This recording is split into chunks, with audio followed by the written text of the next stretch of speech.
Desde la biblioteca, José Luis Sánchez nos recomienda un nuevo libro. Hola José, ¿qué tal estás? Muy buenas. Buenos días, Miguel. Y muchísimas gracias como siempre por acompañarnos. Oye José, creo que ya tienes preparado un libro. Bueno, estabas ahí con él desde el principio de semana dando vueltas a ver qué libro nos recomendabas y qué fragmentito. Así que si no te importa, ¿nos lees un fragmento de él? Pues claro, eso ya está elegido, vamos a leerlo. Venga, te escuchamos. Venga. Los monstruos no existen. Allá por noviembre de 1820, en mitad del Pacífico, el ballenero Essex divisó un gran banco de cachalotes. Al capitán le hicieron los ojos chiribitas porque también eso era un banco de dinero en cuanto capturaran, descuartizaran y vendieran 2 o 3 de esos bichos. Los marineros lanzaron las barcas balleneras al agua y con los arpones dispuestos comenzaron a hostigar a los cachalotes. Pero uno de ellos plantó cara. Era enorme, con una descomunal cabeza. Emergió, pasó de las barcas y como era un valiente se fue contra algo de su tamaño, a por el Essex. Embistió primero con su cabezota, arreó después un par de certeros coletazos y lo hundió. Luego, con la satisfacción del deber cumplido, se perdió en las profundidades del océano. El naufragio del Essex se hizo famosísimo y provocó varios efectos colaterales, pero el más importante de ellos fue el literario. Aquel cachalote inspiró al escritor estadounidense Herman Melville para escribir 30 años después la novela Moby Dick. Lamentablemente, aquel libro criminalizó a las ballenas y pasaron a ser unas asesinas. El hombre las convirtió en monstruos, cuando aquí el que tenía razón era el cachalote, porque el hombre disparó primero. La destrucción del Essex, que había partido año y pico antes de aquel 1820 de su base de Massachusetts, en el norte de los Estados Unidos, tuvo trágicas consecuencias humanas, pero felices secuelas literarias. Aunque, la verdad, no nos debería importar haber renunciado a un clásico de la literatura con tal de que se hubiera podido evitar semejante calamidad.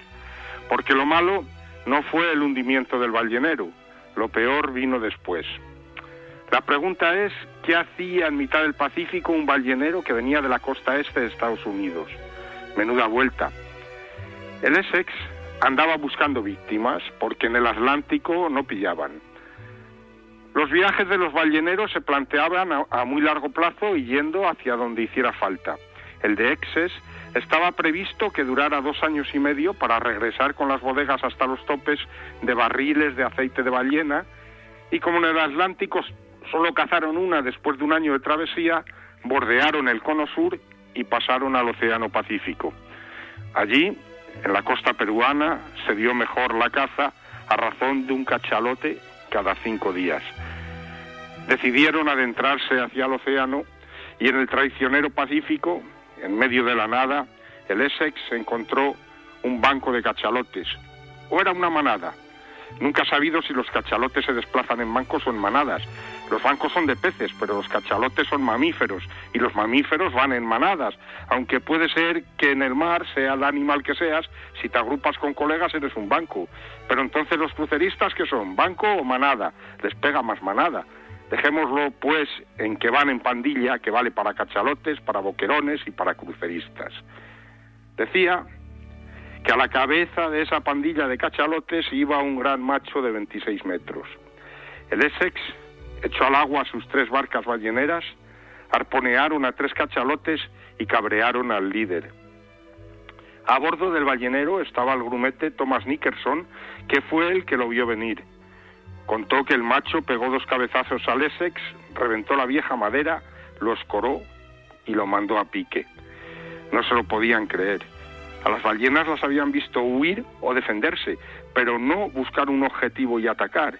Y ahí quedaron 21 hombres en 3 barquitas en mitad del Pacífico y a 2.500 kilómetros de la costa peruana.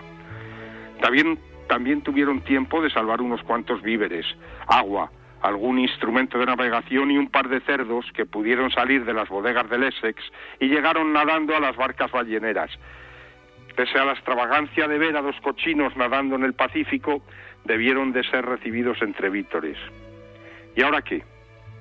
¿Hacia dónde tirar? Unos que mejor ir hacia la Polinesia francesa, o sea, adentrarse más en el Pacífico. Otros que no, que mejor tirar para el continente. Al final se encaminaron hacia América y después de un mes navegando, desfallecidos de hambre, casi muertos de sed porque los cálculos del racionamiento fueron demasiado optimistas, alcanzaron un islote todavía en mitad del Pacífico donde no querían estar ni las gaviotas. Las pocas que había, por supuesto, se las zamparon. En aquel islote no podían sobrevivir los 21 hombres, no había gaviotas para tanta gente, así que 3 hombres se quedaron en la isla y el resto se embarcó para intentar llegar al continente. Y fue a partir de entonces cuando empezaron a caer como moscas. Al principio tiraban los cuerpos al mar, pero luego pensaron que estaban tirando por la borda su único posible sustento, proteínas, y llegó el canibalismo. Ahora bien, los de la especie humana no tenemos remedio. Esperaron a que se muriera un negro de la tripulación para comérselo. Bien es cierto que luego ya no hicieron ascos a los blancos. De las 3 barcas balleneras, una se perdió y nada más se supo. En las otras 2 se desató la tragedia. O bien se mataban para comerse o echaban a suertes quien se dejaba matar para alimentar a los demás. 3 meses después de aquel 20 de noviembre de 1820, un cachalote cabreado hundiera el Essex. Dos buques encontraron las 2 balleneras con 2 tipos en una y 3 en otra, absolutamente desquiciados y royendo huesos que tenían amontonados en el fondo de las barcas. Visto lo visto, los 3 que se quedaron en el islote, Isla Henderson se llama, tuvieron la mejor idea de sus vidas, porque a base de comer unas cuantas gaviotas despistadas y bichos varios, gamusinos y se terciaba, sobrevivieron y pudieron ser rescatados 2 meses después, cuando los otros supervivientes indicaron dónde los habían dejado. En total, sobrevivieron 8 hombres de los 21 de la tripulación.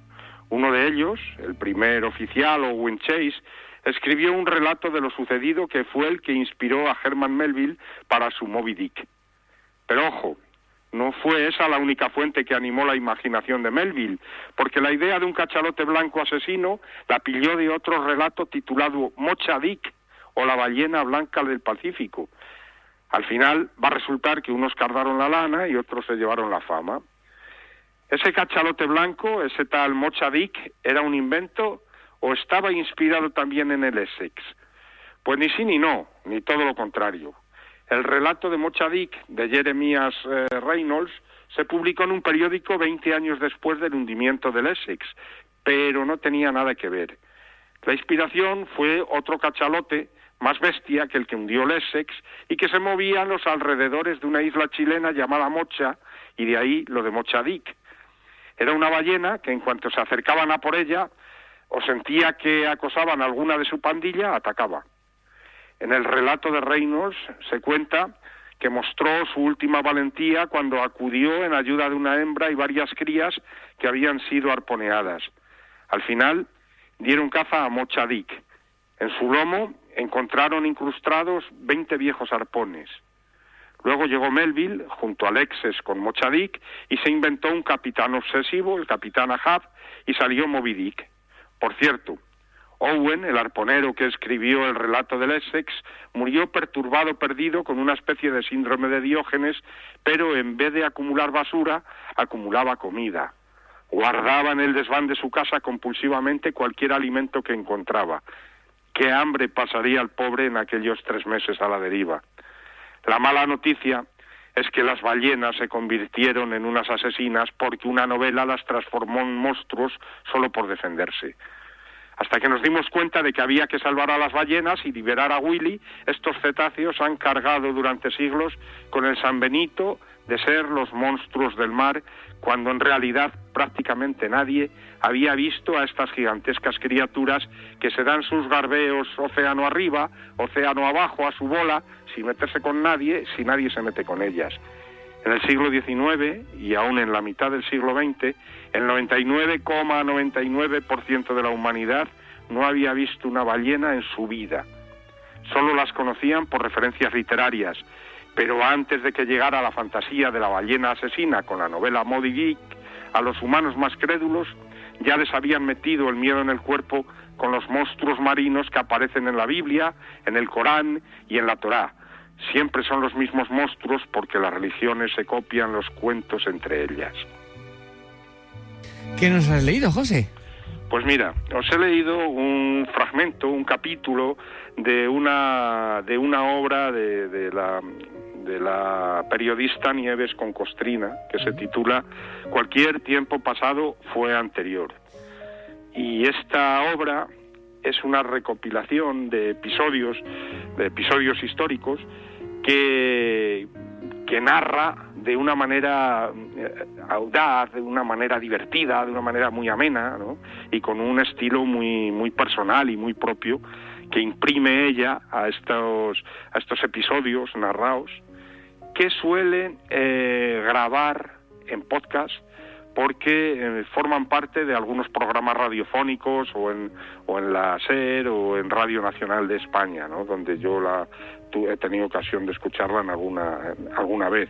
Entonces, lo que ha hecho con este libro y con tantos otros es una recopilación de esos episodios y nos los presenta ahora en forma impresa. Entonces, yo tengo aquí en la mano que se titula Cualquier tiempo pasado fue anterior, y bueno, trae en concreto 53 capítulos que son breves y concisos, como habéis visto en el fragmento que os acabo de leer, y que van desde anécdotas como los leones del Congreso, quiénes son, qué se cuenta de ellos, quién los hizo, por qué uno de ellos no tiene testículos, por ejemplo, o los Borbones, momias, el patrimonio real, el Tratado de Madrid entre el rey Francisco I y Carlos V, el terremoto de Lisboa, en fin, los chanchullos del Imperio Austrohúngaro, el monasterio cisterciense de Miami, que fue desmontado de una provincia española y trasladado piedra a piedra hasta aquel territorio. Bueno, en fin, una serie de hechos históricos que desmitifican al final la famosa frase aquella de que cualquier tiempo pasado ha sido mejor, ¿no? Ella juega con ese doble sentido y dice que lo único que fue aquel tiempo pasado fue anterior, no mejor.